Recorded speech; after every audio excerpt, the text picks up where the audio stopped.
Hello hi welcome नमस्ते, मेरा नाम ऋतिक और आज हम फिर से बात करने वाले हैं एक और इंपॉर्टेंट कंसेप्ट के बारे में। तो ये वीडियो उन बच्चों के लिए मोस्ट इंपॉर्टेंट होने वाली है जिनके पास सेमेस्टर 5 में सब्जेक्ट है इंट्रोडक्टरी डेवलपमेंट इकोनॉमिक्स। तो चलिए शुरू करते हैं आज की वीडियो, और ये हमारी लेसन नंबर 7 के ऊपर आखिरी वीडियो होने वाली है जहां पे हम बिग पुश को खत्म कर देंगे।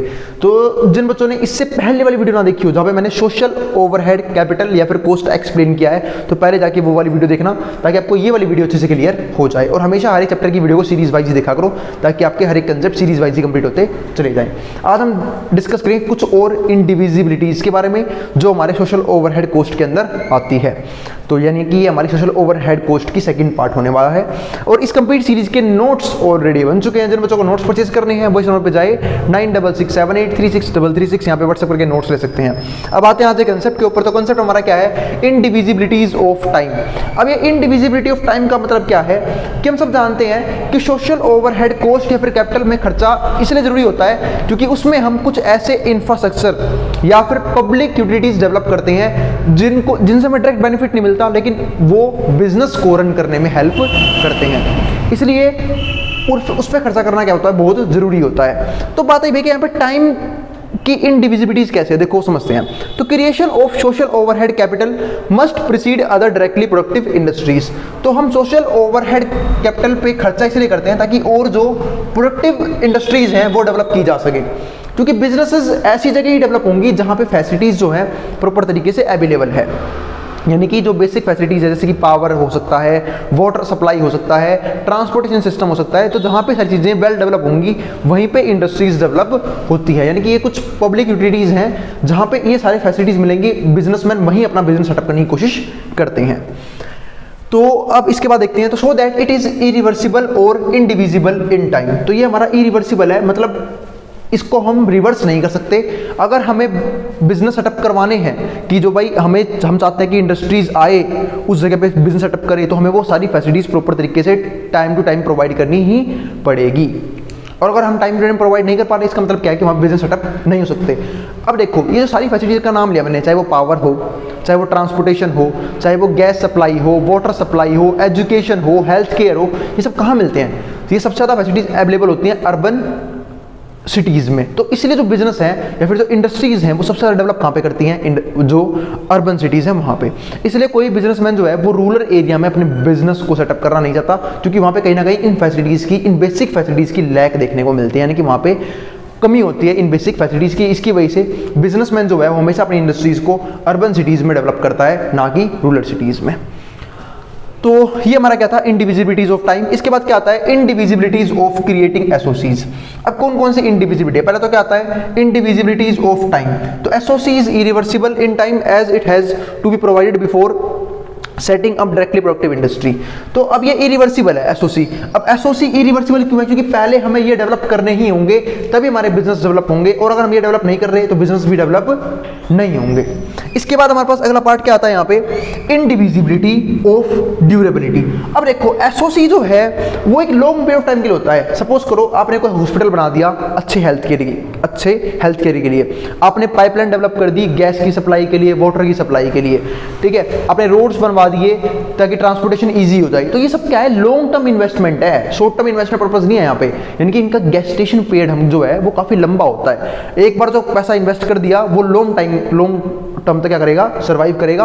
उसके बाद होता है कुछ टाइम बाद इसे रेनोवेट करना पड़ता है, वरना ये हमारा क्या होता है? लॉन्ग टर्म पर्पस के लिए होता है। तो वही सेम चीज यहाँ पे है। तो इंडिविजिबिलिटी ऑफ ड्यूरेबिलिटी। तो SOC last for long period, less capital is not beneficial. इसलिए यहाँ पे एक चीज दिक्कत क्या है? यहाँ पे लेस कैपिटल बेनिफिशियल नहीं होता। यानी कि सपोज करो आजकल होता है कि आप देखो यहाँ पे जो पुल वगैरह बनाए जाते हैं या फिर जो भी हमारे रोड वगैरह बनाए जाते हैं, उन्हें कई बार ना जो टेंडर पर्सन्स होते हैं वो बिजनेसमैन जो है वो कच्चा छोड़ देते हैं ताकि वो फटाफट क्या हो जाए? डेप्रिशिएट हो जाए, फटाफट वो रोड खराब हो जाए और गवर्नमेंट दोबारा टेंडर निकाले ताकि उसे दोबारा बनाया जा सके, ताकि फर्दर प्रॉफिट हो। आजकल सारी कंपनीज इसी पे काम कर रही है। आप एक चीज़ देखना, आजकल जो भी टेक्नोलॉजी आ रही है पुराने जमाने कंपेरिजन में, वो सब क्या होती हैं? उनमें कहीं ना कहीं नकली चीज़ें लगाई जाती हैं। नकली चीज़ें का इन सेंस मतलब क्या है कि वो बहुत जल्दी खराब हो जाती हैं वो टेक्नोलॉजी। सपोज करो फोन है और मोबाइल फोन्स हैं, वॉशिंग मशीन है, रेफ्रिजरेटर है, टीवी है, बाइक्स है, टेक्नोलॉजी जो भी हम यूज़ कर रहे हैं वो सब कहीं ना कहीं जल्दी खराब होते हैं। उसका एक मेन रीज़न क्या है? ताकि लोग जो है वो उसे चेंज करते रहें, क्योंकि भाई अगर जब तक टेक्नोलॉजी खराब नहीं होगी, लोग और टेक्नोलॉजी की डिमांड नहीं करेंगे, तो जो फर्दर टेक्नोलॉजी बन रही है उन्हें खरीदेगा कौन, वो बिकेंगे ही नहीं। इसलिए ये लोग ऐसी टेक्नोलॉजी यूज करते हैं जो फटाफट क्या होते रहते हैं, खराब होते रहते हैं यूज के साथ। तो वही सेम चीज यहाँ पे है।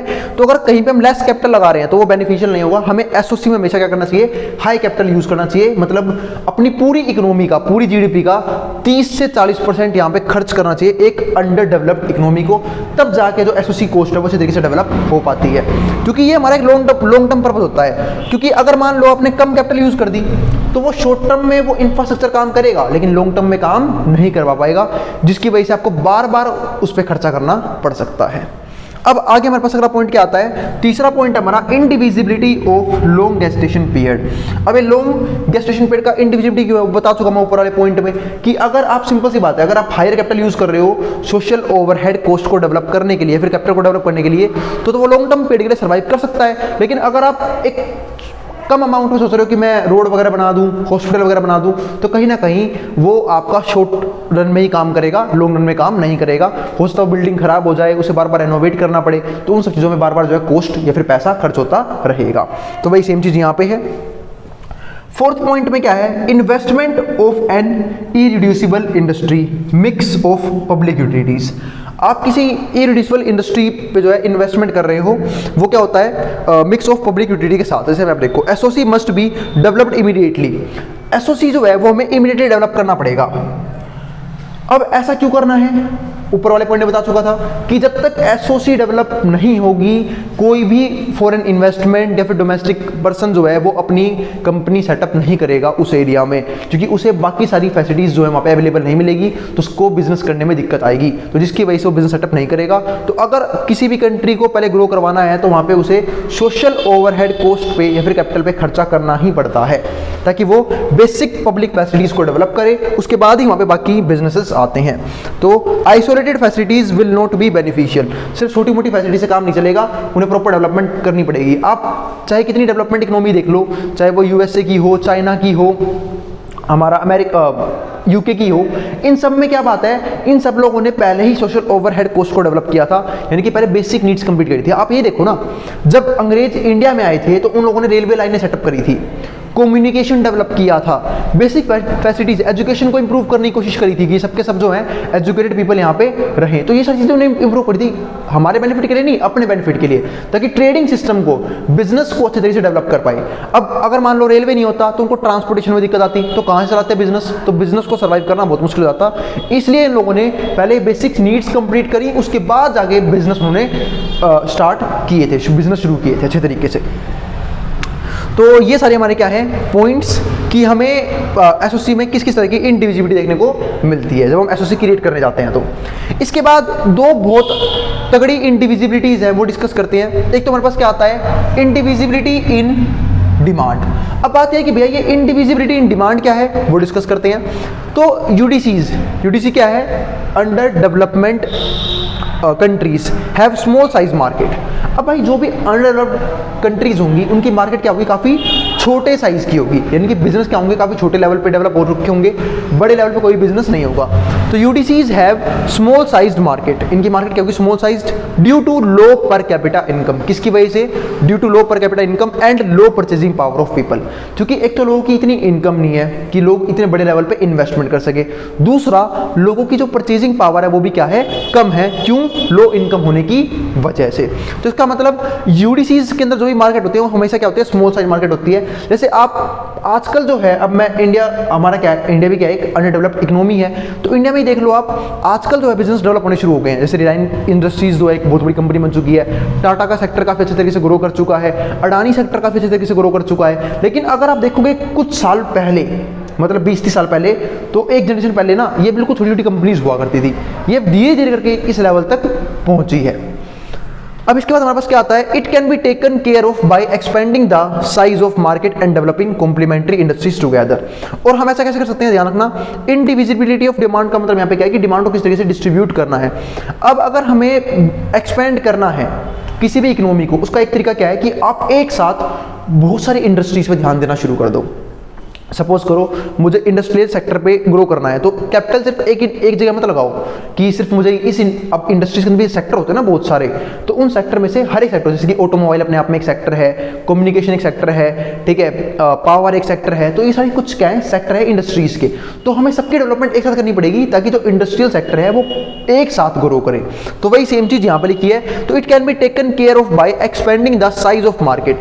तो हमें एक तो साइज ऑफ मार्केट को एक्सपेंड करना पड़ेगा and developing complementary industries together. और जो भी कॉम्प्लीमेंट्री इंडस्ट्रीज हैं, कॉम्प्लीमेंट्री इंडस्ट्रीज की बात मैंने प्रीवियस वीडियो में भी की थी, जहां मैंने समझाया था कि जब एक इंडस्ट्री दूसरे के बिना सर्वाइव ही ना कर पाए। सपोज करो मुझे मार्कर और अगर मुझे मार्कर बेचने हैं तो मुझे इंक भी बेचनी पड़ेगी साथ साथ, क्योंकि लोग जो है मार्कर को बिना इंक के क्यों लेंगे जब उसे वो बार बार यूज ही नहीं कर सकते। तो इस तरीके से जो है इसे बोलते हैं कॉम्प्लीमेंट्री सेक्टर, कि अगर एक सेक्टर को ग्रो करना है तो तुम्हें दूसरे सेक्टर में ही पैसा लगाना पड़ेगा, तभी दोनों क्या होंगे ग्रो करेंगे, क्योंकि दोनों एक दूसरे पे क्या है डिपेंडेंट हैं। और अगर डिपेंडेंट नहीं है तो आप इंडिविजुअली भी ग्रो कर सकते हो। तो ये एक चीज होती है यहाँ पे। इसके बाद हमारे पास अगला पॉइंट क्या आता है, indivisibility in supply of savings. अब ये बात आती है कि भाई indivisibility of supply of savings क्या होता है। देखो किसी भी कंट्री को, पहले इस टॉपिक को समझा देता हूँ, किसी भी कंट्री को अगर ग्रो करना है तो उसको अपनी सेविंग्स हाई रखने पड़ते हैं। अब सेविंग्स, पहले बताओ सेविंग होता क्या, वो समझ लो। सेविंग का मतलब होता है इनकम माइनस एक्सपेंडिचर। पहले आपने कितना कमाया, उसमें से कितना आपने खर्च कर दिया, कितना बचाया। यानी कि यहाँ पे मैं बात कर सकता हूँ कि सेविंग्स की हम बात किस पे कर रहे हैं, पूरे इकोनॉमी लेवल पे। तो सेविंग्स का इकोनॉमी लेवल से मतलब यहाँ पे क्या है कि जो भी आपके रिसोर्सेज हैं आप उसको एफिशिएंटली यूज कर रहे हो बिना वेस्ट किए हुए, उसी को बोलते हैं कि भाई अपने रिसोर्स को आप सेव कर रहे हो। फिर जो रिसोर्सेज बचेंगे उसे आप क्या करोगे, इन्वेस्ट कर दोगे। यानी कि जो भी इनकम आपकी बचेगी, जो भी आपकी सेविंग्स होगी, सब क्या कर दोगे, इन्वेस्ट कर दोगे। Higher the savings higher the returns, ये फंडामेंटल यहाँ पे काम करता है। तो indivisibility in supply of saving में क्या आता है वो देखते हैं। तो a specific amount of investment can be made in presence of specific savings. तो अगर किसी कंट्री के पास एक स्पेसिफिक सेविंग है तो वो उतनी ही इन्वेस्टमेंट कर सकती है, मतलब जितनी ज़्यादा बचत होगी उतनी ज़्यादा क्या होगी, इन्वेस्टमेंट होगी। तो इसलिए हमें स्टार्टिंग में अपनी सेविंग्स को इंक्रीज करना पड़ता था कि हम इन्वेस्टमेंट इंक्रीज करें। इन्वेस्टमेंट इंक्रीज करेंगे तो प्रोडक्टिविटी बढ़ेगी, और प्रोडक्टिविटी बढ़ेगी तो कहीं ना कहीं इनकम फिर से क्या हो जाएगा, राइज कर जाएगा। अब देखो होता क्या है, but in case of UDC, अब यूडीसी क्या है, अंडर डेवलपमेंट कंट्रीज या फिर economies, because of lower incomes. अगर हम लोअर इनकम की बात करें, क्योंकि यहाँ पे क्या होता है लोअर इनकम तो लोगों की, अब इंडिया में देखो, इंडिया में पर कैपिटल इनकम क्या है, कितनी ज्यादा कम है। तो लोअर इनकम होने की वजह से द सेविंग रिमेन लो। तो सेविंग जो होता है क्या होती है, बहुत ज्यादा कम हो जाती है, क्योंकि भाई पैसा ही नहीं है, पैसा ही लिमिटेड है। अब पैसा कमाई आप इतना ही रहे हो कि जिससे आप सिर्फ अपनी बेसिक नीड्स कंप्लीट कर सकते हो, तो भाई पैसा बचेगा कैसे, बहुत मुश्किल है पैसा बचाना। तो वही सेम चीज यहाँ पे है। तो the savings remains low, saving जो है बहुत कम बचती है। देयरफॉर व्हेन इनकम इंक्रीजेस, जब इनकम इंक्रीज करती है due to an increase in investment, तो अगर आपने इन्वेस्टमेंट इंक्रीज करी है तो आपकी इनकम भी इंक्रीज करेगी। Then MPS must be greater than APS. अब एमपीएस क्या होती है, एमपीएस को हम बोलते हैं मार्जिनल प्रोपेंसिटी टू कंज्यूम, यानी कि आप इनकम बढ़ने के साथ साथ अपना खर्चा किस लेवल पे बढ़ा रहे हो। तो उन्होंने यही बोला है कि जो सेविंग है वो ज़्यादा होनी चाहिए खर्चे से, एवरेज प्रोपेंसिटी टू कंज्यूम से, यानी कि जो एमपीएस है वो फालतू होना चाहिए एपीएस से। इसका मतलब क्या है कि देखो एक कंज्यूमर सोचता भी यूं नहीं है। अगर कोई भी एक समझदार कंज्यूमर है, मैं बेवकूफ़ों की बात नहीं कर रहा, तो वो लोग पता क्या करते हैं, जब उनकी इनकम राइज करती है अपने खर्चे को कांस्टेंट रखते हैं, या तो कांस्टेंट रखेंगे या थोड़ा सा बढ़ाएंगे। और क्या बढ़ाएंगे, सबसे ज़्यादा अपनी सेविंग्स को, अपनी सेविंग को बढ़ाएंगे और उसे क्या करेंगे, इन्वेस्ट करेंगे, ताकि वहाँ से भी क्या आ जाए, उनका पैसा मल्टीप्लाई होना शुरू हो जाए और उन्हें हायर इनकम मिले, यानी कि रिटर्न्स उन्हें क्या मिले, एक्स्ट्रा रिटर्न्स जनरेट हो उनके लिए। तो वही चीज़ यहाँ पे है कि अगर मान लो आपकी इन्वेस्टमेंट जो है वो इंक्रीज हो गई है, तो यानी कि आपकी इनकम इंक्रीज हो गई है, और अगर आपकी इनकम इंक्रीज हो गई है तो आप अपने खर्चे को कम रखो, अपनी सेविंग्स को फिर बढ़ाओ, ताकि आप फर्दर इन्वेस्टमेंट कर पाओ। इस तरीके से कोई भी कंट्री ग्रो करती है। इसके बाद क्या आता है हमारे पास, लास्ट पॉइंट क्या है, high minimum package of investment can not be undertaken without an adequate supply of savings. आप एक ह्यूज इन्वेस्टमेंट कर ही नहीं सकते जब तक आपके पास एक ह्यूज अमाउंट ऑफ सेविंग्स नहीं है। एक सिंपल सी बात यहाँ पे आती है, अगर आपके पास प्रॉपर तरीके से बचत नहीं है, प्रॉपर पैसा नहीं है आपके पास, आपने प्रॉपर चीज़ें नहीं बचा रखी, तो आप कैसे करोगे इन्वेस्टमेंट एक अच्छे लेवल की। तो अगर आपको एक मिनिमम पैकेज ऑफ इन्वेस्टमेंट चाहिए तो आपके पास एक एडिक्वेट सप्लाई ऑफ सेविंग्स होनी बहुत ज़रूरी है। ये चीज़ आते हैं यहाँ पे इंपॉर्टेंट, कि भाई जितनी ज़्यादा सेविंग होगी उतनी फालतू इन्वेस्टमेंट होगी। और आप सोचोगे मैं इन्वेस्टमेंट करूँगा कर्जा लेके, तो भाई वहाँ पर रिस्क हाई इन्वॉल्व हो जाता है। सपोज करो कि ऐसा तो कोई भी गवर्नमेंट, कोई भी इकोनॉमी कर सकती है कि वो वर्ल्ड बैंक से, ठीक है, या फिर हमारा जो ये है इंटरनेशनल मॉनेटरी फंड, ठीक है, IMF, यहाँ से ले ले पैसा। लेकिन दिक्कत क्या है कि यहाँ से पैसा ले तो ले वो, अब अगर मान लो वो इन्वेस्टमेंट फेल हो गई, वो पैसा जो है जहाँ पे लगाया था वो डूब गया वो पैसा, तो उसे चुकाने में हायर इंटरेस्ट के साथ कंट्री की इकोनॉमी और ज़्यादा डूब जाएगी। ऐसी बहुत सी इकोनॉमी मैंने पास्ट में देखी है। जिन लोगों ने जर्मनी का कंसेप्ट पढ़ा हो तो जर्मनी ने अपने आप को बर्बाद कर लिया इस चक्कर में। जैसे वर्ल्ड वॉर सेकंड हुआ था तो बेचारा कर्जे में डूब गया, ठीक है, कर्जे में डूब गया तो भाई उसे बार बार क्या देना पड़ रहा था, पैसा चुकाना पड़ रहा था कर्जे का विद हायर इंटरेस्ट। और एक क्वेश्चन मेरे दिमाग में यहाँ पे ये भी आया, कई जन मुझसे भी पूछते हैं कि भैया जब हमारे पास, हमारे RBI के पास, रिजर्व बैंक ऑफ इंडिया के पास खुद की नोट छापने की मशीन है, तो एक सिंपल सी बात है कि वो इतने सारे नोट छाप क्यों लेती कि सबको प्रोवाइड कर दे ताकि गरीब भी क्या हो जाए, अमीर हो जाए। पर भाई एक बात हमेशा ध्यान रखना, कभी भी किसी भी इकोनॉमी में जितना पैसा घूम रहा होता है ना, सर्कुलेशन में होता है, उस कंट्री में इन्फ्लेशन उतना ही ज़्यादा होता है और उस कंट्री की इकोनॉमी उतनी ही घटिया होती है। ये काम जर्मनी ने किया था, उसने खुद ही नोट छापने शुरू कर दिए थे और ऐसे हालात हो गए थे कि उनकी करेंसी डेप्रिशिएट होकर बहुत गिर गई थी एज कम्पेयर टू USD, यानी कि US की जो डॉलर है उसको हम बोलते हैं USD, उससे कंपैरिजन में बहुत घट गई थी उसकी वैल्यू। यहाँ तक कि वहाँ पे ब्रेड जो है ना, ब्रेड लेने के लिए सिर्फ लोगों को गड्डियाँ लेके जानी पड़ती थी नोटों की, इतने नोट छाप दिए थे। क्योंकि एक सिंपल सी बात आप समझो ना, अगर मान लो सबको ही अमीर कर देंगे, RBI सबके लिए नोट छाप देगी, तो भाई होगा क्या, सबके सब डिमांड करना शुरू कर देंगे, डिमांड करेंगे, प्राइस वापस हाई हो जाएंगे, तो किसी तरह का कोई भी फर्क नहीं पड़ने वाला है।